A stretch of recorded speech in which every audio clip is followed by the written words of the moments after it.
investment world, it involves an enormous amount of high IQ people trying to be more skillful than normal. You can hardly imagine another activity that gets so much attention. And weird things have happened. And years ago, one of our local investment counseling shops, a very big one, they were looking for a way to get an advantage over other investment counseling shops. And they reasoned as follows. We've got all these brilliant young people from Wharton and Harvard and so forth, and they work so hard trying to understand business and market trends and everything else. And if we just ask each one of our most brilliant men for their single best idea, then created a formula with this collection of best ideas, we would outperform averages by a big amount. And that seemed plausible to them because they were ill-educated. That's what happens when you go to Harvard and Wharton. And so they tried it out, and of course it failed utterly. So they tried it again, and it failed utterly, and they tried it a third time, and it also failed. And of course what they were looking for is the equivalent of the alchemists of centuries ago who wanted to turn lead into gold. They thought if you could just buy a lot of lead and wave your magic wand over it and turn it into gold, that would be a good way to make money. Well, this counseling shop was looking for the equivalent of turning lead into gold, and of course it didn't work. I could have told them, but they didn't ask me. Now, the interesting thing about this situation is that this is a very intelligent group of people that's come from all over the world. You've even got a lot of bright people from China, where people tend to average out a little smarter. And the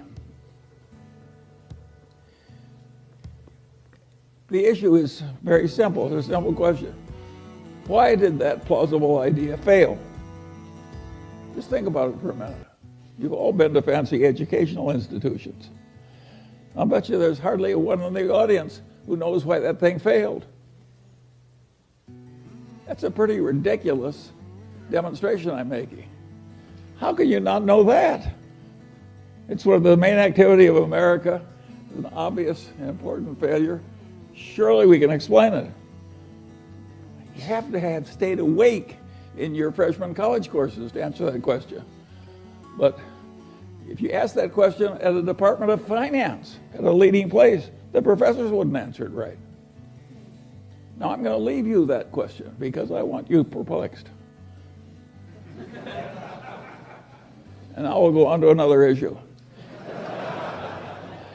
But that's one you should be able to answer. It shows how hard it is to be rational on something very simple. How hard it is, how many kind of crazy ideas people have and they don't work. You don't even know why they don't work, even though it's perfectly obvious if you've been properly educated. And by the way, my definition of being properly educated is being right when the professor is wrong. Anybody can spit back what the professor tells you. The trick is to know when he's right and when he's wrong. That's the properly educated person. And of course, they're frequently wrong, particularly in the soft sciences. In fact, if you look at a modern elite institution, it's fair to say that a lot of the faculty are a little crazy. It's so left-wing now in the humanities. And it's very peculiar. And that's another thing. Why should 90% of the college professors in the humanities be very left-wing? I leave that question for you too. But it happens. And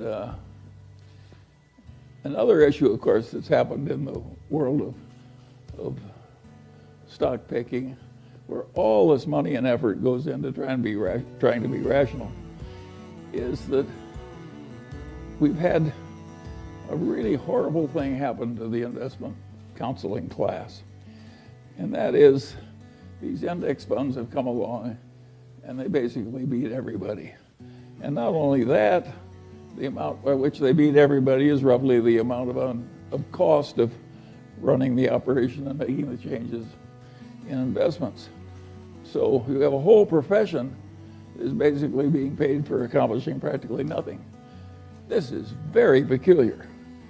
This is not the case with bowel surgery or even the criminal defense bar and the law or something. They have a whole profession where the chosen activity they've selected, they can't do anything. Now, in the old days, the people in the profession always had some of this problem.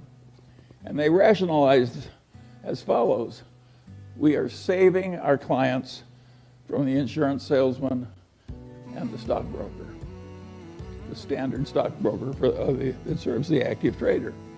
And they were saving people from the life insurance salesman and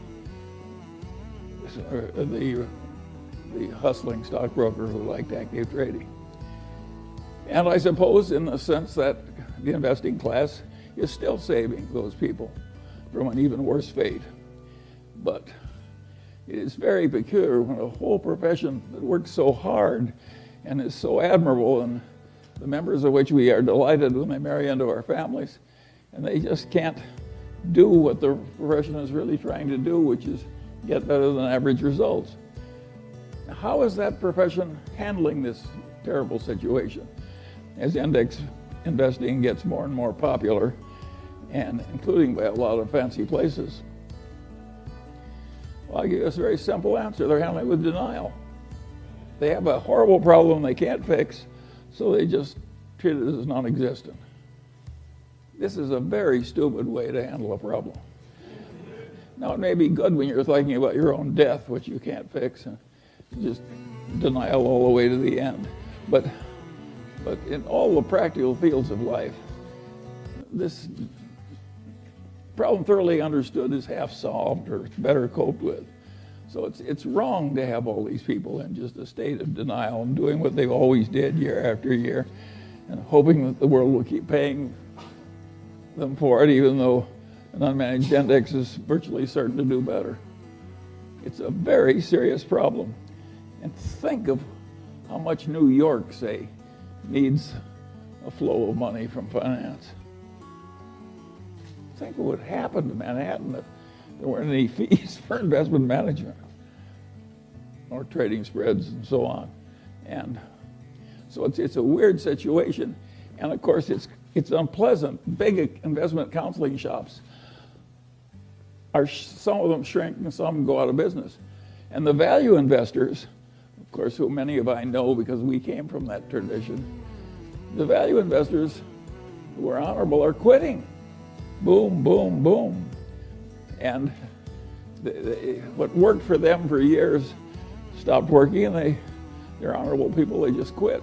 And they're also rich. So it makes it easy. But those who aren't rich have a hell of a problem. And it costs about $50,000 to say in Manhattan to send your kid to preschool, non-deductible.